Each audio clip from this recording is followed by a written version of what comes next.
Maintenant, je vais souhaiter mettre une image sur cette page. Et bien pour cela, rien de plus simple. Il suffit, vous voyez le petit bouton ici, ajouter un média, de cliquer sur ajouter un média. On a une fenêtre qui va s'ouvrir. On pourrait bien y mettre un PDF, comme y mettre une image. Donc là, il vous suffit simplement d'aller chercher votre image. Il y a deux méthodes. Soit on va chercher son image, on la glisse directement dedans, ou alors on utilise le bouton parcourir, d'une manière tout à fait classique. Et là, on a notre poste de travail qui s'ouvre. On va aller chercher nos images. Et là, je vais aller chercher l'image que j'ai détourée. On va voir à quoi ça sert. Alors effectivement, je vais chercher les images sur mon poste de travail, à l'origine, qui est plutôt dans le disque local, mais les images pourraient très bien se trouver sur la Dropbox, sur un disque distant, sur un disque USB ou n'importe quoi, ça pose pas de problème. Ça dépend de votre organisation, de votre mode d'organisation. Donc on va aller chercher l'image dans le dossier dans lequel on a mis nos images qui sont déjà redimensionnées, bien évidemment. On n'oublie pas de redimensionner les images avant de les mettre sur le site internet. Alors donc là, on va chercher notre image qui est détourée.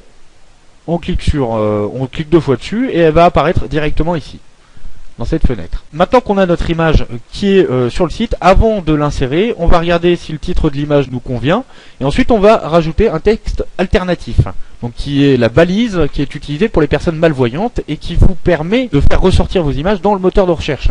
Donc c'est très important d'y mettre un texte qui corresponde à la réalité. Donc là on va mettre par exemple poupée ancienne. Brodé par exemple.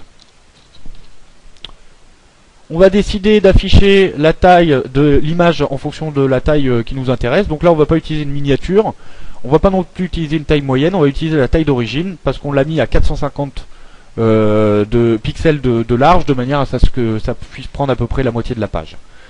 Donc là j'ai plus qu'à faire insérer et mon image arrive en dessous. Alors bien évidemment, l'endroit où apparaît l'image dépend de l'endroit où on a cliqué dans la page avant de rechercher l'image. C'est pas grave, on peut modifier les choses. Pour cela, alors vous voyez, je prends mon image avec la souris, comme ça, et je viens la mettre ici par exemple. Et voilà, et je modifie mon image.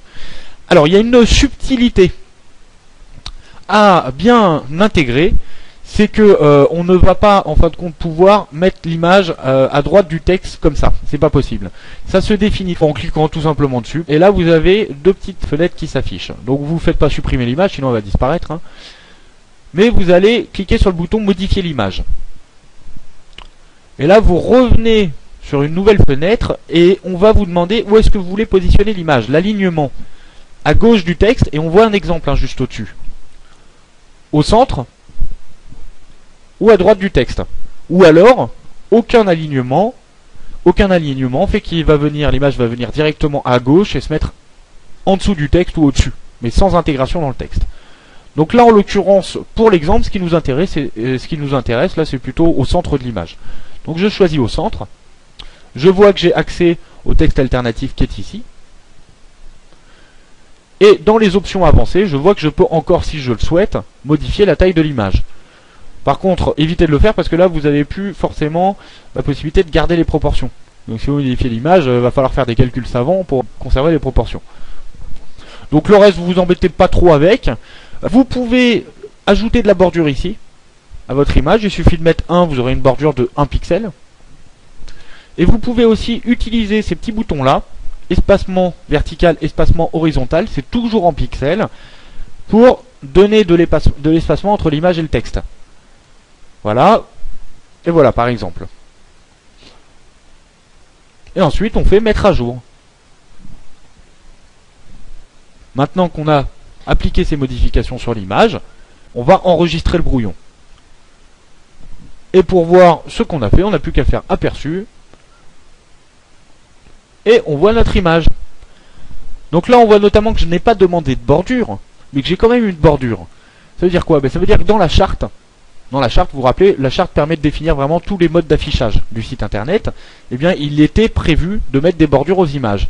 Donc, pour lutter contre ça, si je voulais pas de bordure réellement, eh ben, je reviens sur mon image, je reviens en mode modification de l'image, et vous vous rappelez, je vais dans les options avancées, et je mets dans bordure, je lui mets 0. Et ça affecte une ligne de code. Vous n'avez pas besoin de vous embêter avec tout ça, c'est le logiciel qui le fait à votre place. Publier. Ah, j'ai publié. J'aurais peut-être dû enregistrer le brouillon, mais c'est pas grave. C'est pour l'exemple, le site n'est pas reconnu par les moteurs de recherche pour le moment. Et là, on va faire afficher l'article, et on a bien notre cadre qui a disparu. Merci d'avoir suivi ce tutoriel et n'hésitez pas à poster vos commentaires sur le site formation-outils-web.fr. Je vous répondrai assez rapidement. À très bientôt.